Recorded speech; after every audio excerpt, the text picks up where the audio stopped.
और अब आता है सेठ साहब का सबसे favourite portion digital marketing plan का, जिसमें आपने अब पैसों की बात करनी है। यानी कि आप बजट बता रहे हैं कि इस पूरे काम के जो आपने डेवलप करके दिया है और सजेस्ट किया क्लाइंट को, उसमें पैसे कितने लग रहे हैं। तो बजटिंग एक ऐसा पोर्शन है डिजिटल मार्केटिंग प्लान का कि जिसके अंदर बहुत सारे मेंबर्स, स्पेशली सेठ साहब की सबसे ज़्यादा नज़र होती है। वो कहते हैं भाई ठीक है, आप पोस्टिंग कर लीजिएगा, जो आपने करना है आप कर लें, लेकिन पैसे कितने लगने ये ज़रा बताएं। तो आइए ज़रा थोड़ी सी नज़र डालते हैं कि बजटिंग के सेक्शन में आपने क्या क्या चीज़ें डालनी है। सबसे पहले कॉस्ट ऑफ एड्स। आप कॉस्ट ऑफ एड्स निकालते हैं, वो डिफरेंट उसके ऊपर फैक्टर आप अप्लाई करते हैं। For example cost of ad depend करी होती है रीच के ऊपर कि आपने रीच कितनी लेनी है, कौन सा प्लेटफॉर्म आप यूज़ कर रहे हैं कि जिसके ऊपर आपकी एड्स चलेंगी, और इसके अलावा और दीगर तरह के मैट्रिक्स भी अवेलेबल हैं जो कॉस्ट ऑफ एड्स को निकालने के लिए यूज़ होते हैं। तो कॉस्ट ऑफ एड्स निकालने के लिए आप इन तमाम इंफॉर्मेशन को देखिए और जहन में रखिए कि एग्जैक्ट स्पेसिफिक कॉस्ट आपने निकालनी है जो आपको चाहिए एड्स को रन करने के लिए। इसके बाद अगला पोर्शन आता है रिस्क टॉलरेंस का। ये बड़ा इंपॉर्टेंट पोर्शन है। इसके अंदर आपने एक फिगर दे देनी है कि जो आपके रिस्क को मिनिमाइज करती है। फॉर एग्जांपल डॉलर की प्राइस स्टैटिक नहीं है, फिक्स नहीं है, पाकिस्तान के अंदर ऊपर नीचे जाती रहती है। तो रिस्क अश्योरेंस के लिए आप एक ऐसी फिगर अपने बजट में डाल देते हैं कि कल को अगर डॉलर की प्राइस गिरती है, ये बढ़ती है और आपको ज़्यादा पैसों की ज़रूरत होती है, तो फिर आप वो वाले पैसे जो आपने रिस्क इंश्योरेंस में डालने हैं उसको यूज़ कर सकें।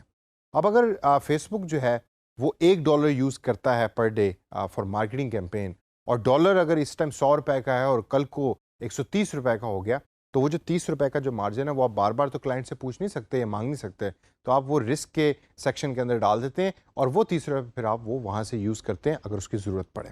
तीसरे नंबर के ऊपर टारगेट ऑडियंस बिहेवियर की बेस के ऊपर आपको हो सकता है कि कुछ ऐसी एक्टिविटीज़ हैं जो इमीडिएटली जिसके लिए पैसे चाहिए हों।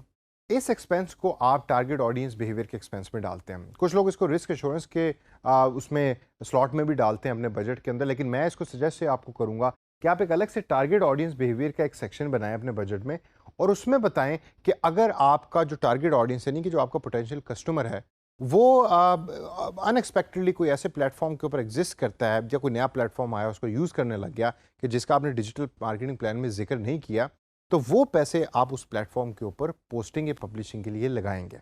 कोई हॉलीडे आ रही है और उस हॉलीडे में एक प्लेटफॉर्म ज़्यादा यूज़ हो रहा है दूसरे प्लेटफॉर्म की निस्बत कि जिसके अंदर आपने प्लानिंग पहले नहीं की थी, तो आपने ऑलरेडी बजट के अंदर एक पैसे मुख्तस किए होंगे कि जिसको आप यूज़ कर सकेंगे in order to cater the needs of the user on that platform जो आपने प्लान नहीं किया।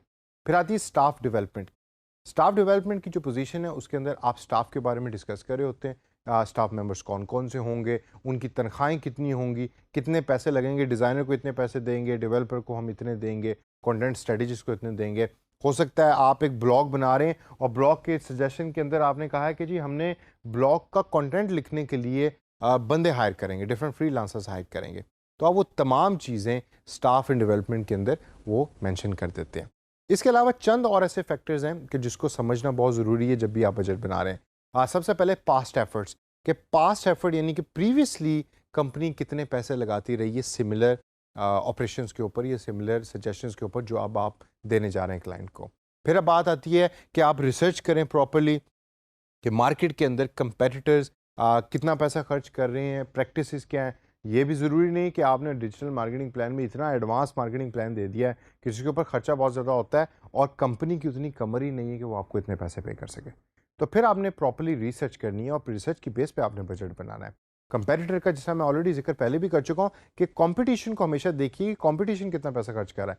अगर वो 10 रुपये खर्च कर रहे हैं और आप 10 रुपये खर्च कर सकते हैं या 12 रुपये खर्च कर सकते हैं, तो बेस्ड ऑन कंपटीशन अपनी स्ट्रेटजी को उस तरीके से अलाइन करें और बजट उसके ऊपर स्पेंड करें। और लास्ट के अंदर वन टाइम स्पेंड्स का जिक्र आपके बजट में हमेशा होना चाहिए। वन टाइम स्पेंड्स वो होते हैं कि जिसके अंदर आप एक दफ़ा पैसे खर्च कर रहे होते हैं। फॉर एग्जांपल आपने कोई सॉफ्टवेयर ख़रीदना है तो सॉफ्टवेयर की कॉस्ट एक दफ़ा ही आप बेयर कर रहे होते हैं, तो बजट के अंदर वो चीज़ें भी आपके आ रही होती हैं।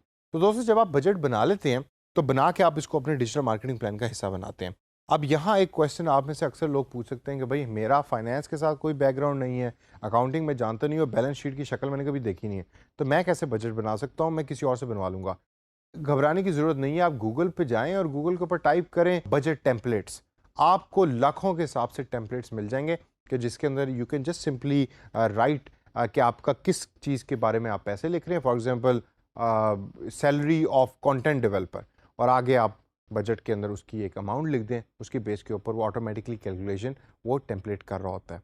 इसको ज़रा प्रैक्टिस कीजिए अपने तौर के ऊपर, और ये बड़ा एक इम्पॉर्टेंट एरिया है डिजिटल मार्केटिंग प्लान का, और ज़रूरी भी है, और इसको अंडरस्टैंड और समझना भी बहुत ज़रूरी है।